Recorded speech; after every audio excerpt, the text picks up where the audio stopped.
Greetings friends मैं Tahzibul Hasan let's trade like a pro के platform से आपकी खिदमत में हाजिर हूं। आज की वीडियो हम बना रहे हैं 25 मार्च 2024 मंडे के लिए। इस वीडियो में हम एनालिसिस करेंगे फॉरेक्स मार्केट के important pairs like gold, euro USD, GBP USD, crude oil और यूएसडी जेपीवाई का। फ्रेंड्स आगे बढ़ने से पहले हम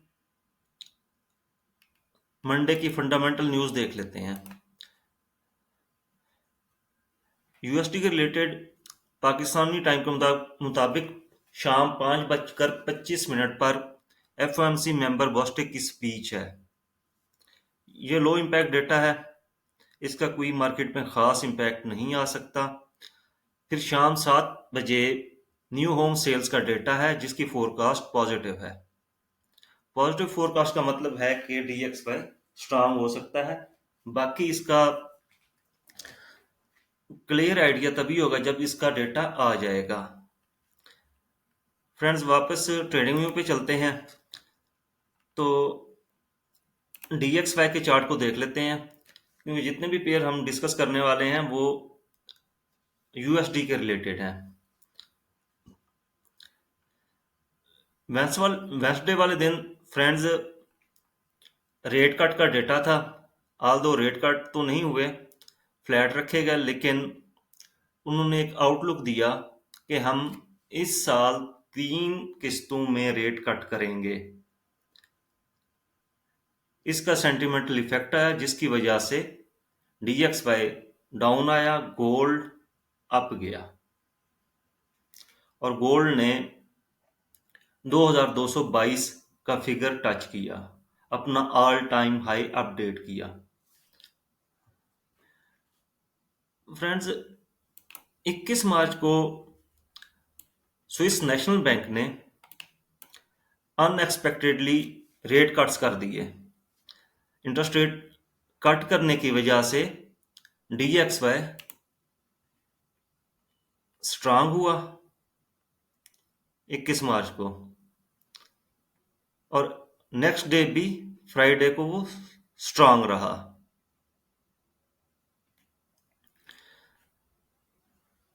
फ्रेंड्स अगर हम डीएक्सवाई के चार्ट को देखें, ये डेली टाइम फ्रेम मैंने ओपन किया हुआ है। डीएक्सवाई अभी बुलिश इनगल्फिंग के बाद उसको बुलिश मोमेंटम कैरी किए हुए है। अगर ये मजीद ऊपर जाता है और ये है भी अपने मंथली पिवट पॉइंट से ऊपर, तो ये 104.8 का फिगर है। 104.8 से इसको रिजेक्शन मिल सकती है, और ये ऊपर इस कैंडल्स की दो की विक पड़ी है। इसका टॉप तकरीबन ये 105 के पास बन रहा है। अगर ये ब्रेक हो गया तो ये फिर मजीद ऊपर जा सकता है, 105.3 और 105.5 भी लगा सकता है, जो कि पीछे इसका अगर हम कैंडल पैटर्न्स देखें तो यहां तक ये अप हो सकता है। मतलब इसके अप होने का मतलब है कि यूरो यूएसडी, जीबीपी यूएसडी और गोल्ड सेल में आ जाएंगे। फ्रेंड्स फॉरेक्स मार्केट में कुछ भी कहना कबल अज वक्त है। डीएक्सवाई यहाँ पे तो हमें बाय शो कर रहा है, लेकिन हो सकता है कल किसी भी वजह से ये डाउन आ जाए और गोल्ड दोबारा अप चला जाए। अब हम बाकी पेयर्स को भी देखते हैं। गोल्ड की तरफ आते हैं। गोल्ड में ये डेली का चार्ट आपके सामने ओपन है।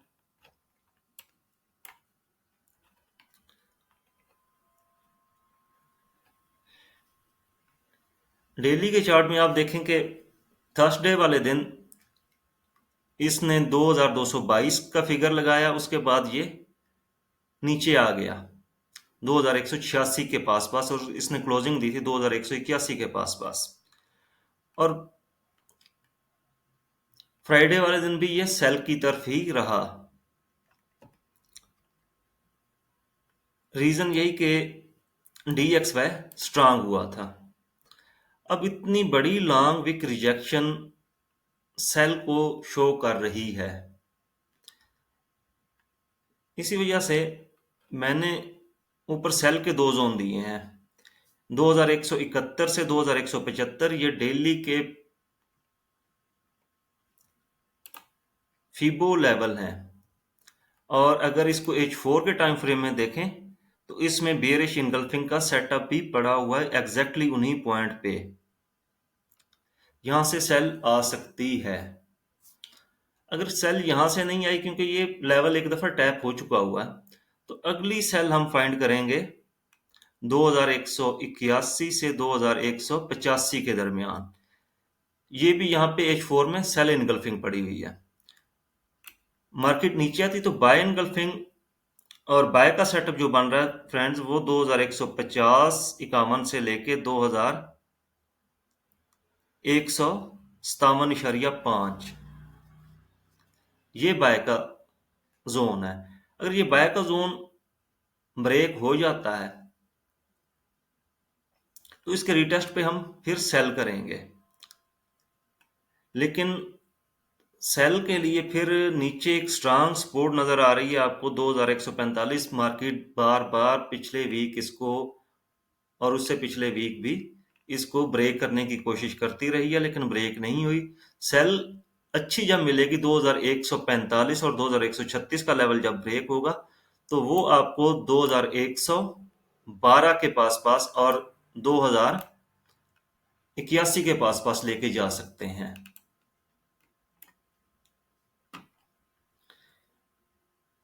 Friends, next pair USD JPY. USD JPY basically एक इंडिकेटर के तौर पे भी काम कर रहा होता है कि ये यूएसडी या डीएक्सवाई इंडेक्स अप जाना है या डाउन जाना है। ये अपने बुलिश ट्रेंड में था, डबल टॉप लगाया, नीचे आया, फिर ऊपर गया, मतलब डबल टॉप लगाया, फिर नीचे आया।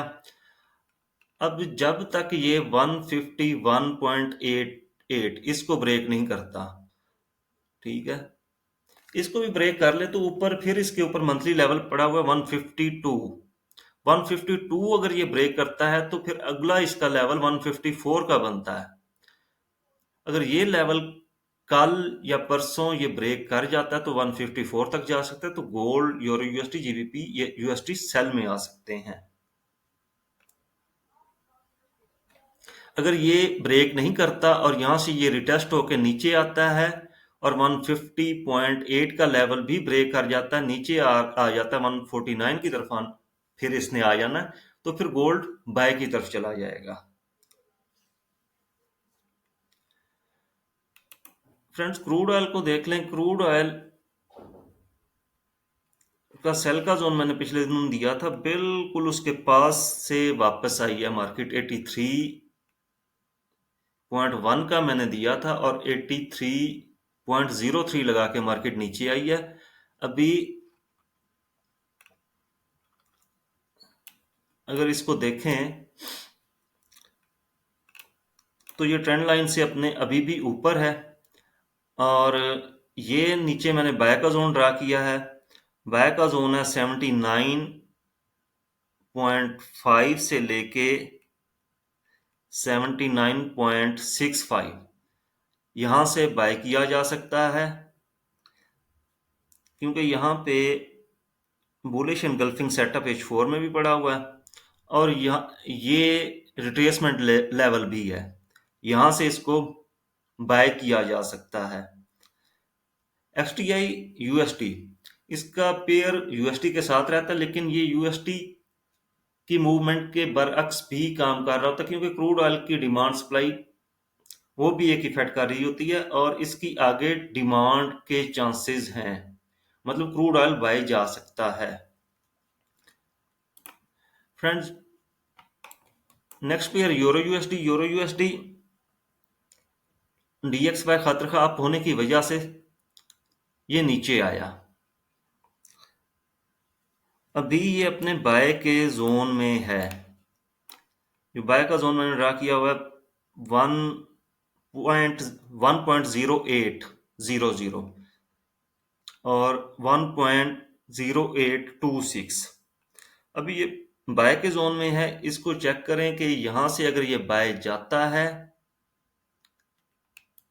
Well and good. अगर ये इससे नीचे क्लोजिंग दे जाता है इस ग्रीन लाइन से 1.0795, इससे नीचे आ जाता है, तो यहां से फिर हम इसको रिटेस्ट पे सेल करेंगे।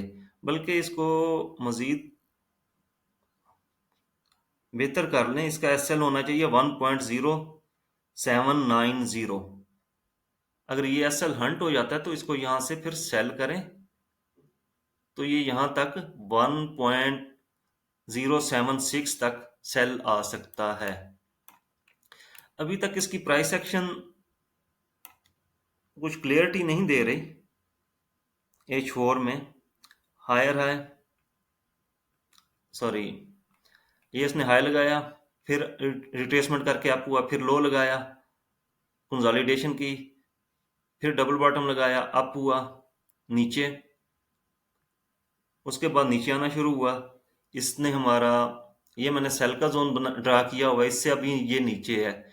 अगर इस जोन में ये आता है तो इसको सेल किया जा सकता है, बल्कि ये सेल का जोन थोड़ा सा ऊपर होना चाहिए। इसको मैं थोड़ा चेंज कर देता हूं।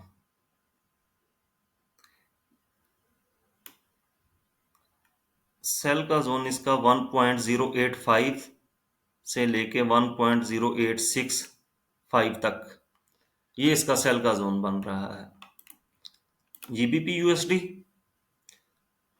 जीबीपी यूएसडी भी DXY स्ट्रांग होने की वजह से काफी नीचे आया। ये मैंने सेल का जोन दिया हुआ था जो कि फेल हुआ। इसको अब डल करते हैं। अभी ये अपने बाय के जोन को टच होके ऊपर आया, लेकिन यहाँ पे फिर इसने बेरिश इनगल्फिंग का सेटअप बनाया है। मतलब ये काफी ज्यादा कंफ्यूजिंग है। क्लियरिटी यूरो यूएसडी भी नहीं दे रहा, जीबीपी यूएसडी भी नहीं दे रहा, और मंडे को चांसेस यही हैं नटशल में, जो कंक्लूजन इन सारे पेयर्स का देखने के बाद, एनालिसिस करने के बाद जो कंक्लूजन निकल रहा है कि मार्केट रेंज बाउंड रहेगी। मंडे को जितने भी ये मैंने सेल जोन या बाय जोन ड्रा किए हैं, यहां से कंफर्मेशन के बाद सेल या बाय कीजिए। मतलब कि H4 की कैंडल कोई बुलिश एनगल्फिंग या बियरिश एनगल्फिंग का सेटअप बनाती है तो उससे सेल या बाय किया जाए, क्योंकि कोई डेटा है नहीं मार्केट में, कोई खासी मूवमेंट आने का चांस है नहीं।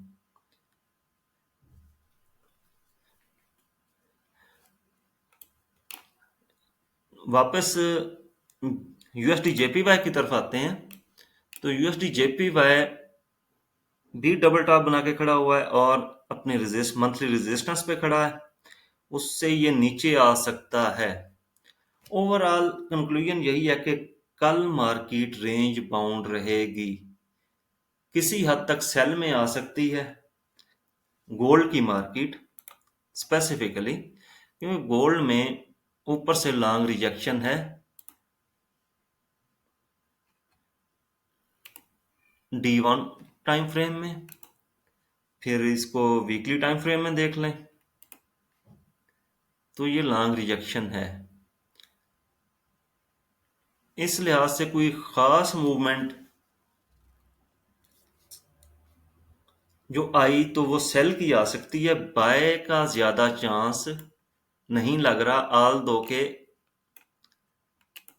DXY अब अपनी रिट्रेसमेंट यहां से करेगा, लेकिन इसको रिट्रेसमेंट करने के लिए भी 104.7 या 8 लगाना पड़ेगा, उसके बाद ये नीचे आएगा, क्योंकि ये अपने मंथली पिवट से अभी ऊपर खड़ा हुआ है। फ्रेंड्स, आज के लिए इतना ही। अपना ख्याल रखिएगा, मुहतात होकर ट्रेड कीजिएगा। कल मंडे है, मंडे को वैसे भी मार्केट रेंज बाउंड रहती है, अपने टेक्निकल सेट करती है, और कोई भी इंडिकेटर, कोई भी चार्ट प्राइस एक्शन क्लियरिटी नहीं दे रहा कि मार्केट किस तरफ जाएगी। कल मार्केट को ऑब्जर्व करें, मार्केट अपने इंडिकेटर सेट कर ले, सेट करने के बाद मार्केट अपनी जब इंडिकेटर सेट कर लेगी उसके बाद फिर कोई ट्रेड ओपन करेंगे। Thank you friends.